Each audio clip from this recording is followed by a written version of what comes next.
Finally গাইছ বৰ্তমান আছো মেঘালয়ৰ জুৱাই বাইপাছ ৰোড। এইটো মানে বাইপাছ ৰোড হয়, তাতে আছো। ইয়াতে মানে গাহৰি মাংস অলপ ললো। গাহৰি মাংস লৈ এতিয়া মানে বনাব আৰম্ভ কৰিছো। এতিয়া গাহৰি মাংস বনাম। গাহৰি মাংস বনাই খাই লৈ এতিয়া আৰু লাহেকে ৰাওনা দিম ইয়াৰ পৰা আগৰতলালৈ। তো যিয়ে নহওক এতিয়া গাহৰি মাংস বনাই আছো। আৰু এইফালে ভাত আঞ্জা মাংস বনাই থাকোতে ঠিককে মোৰ দাদা আহি পাল। দাদাই মানে LPGত গাড়ী চলাই গেছত। তো যিয়ে ধৰক মানে জুৱাইত আহিছিলে, জুৱাইৰ পৰা খালী কৰি আহি থাকোতে মোক লগ পাল ৰাস্তাত। লগ পাই মোৰ লগত মানে অলপ কথা পাতিল, বহিল।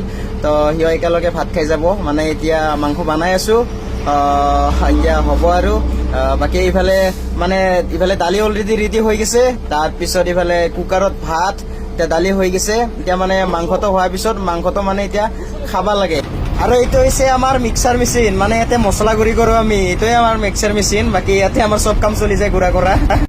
আৰু ইফালে অলপ মাংসটোত মছলা দিব লাগিব, নহ'লে কেনেকে চলিব, হয় ন?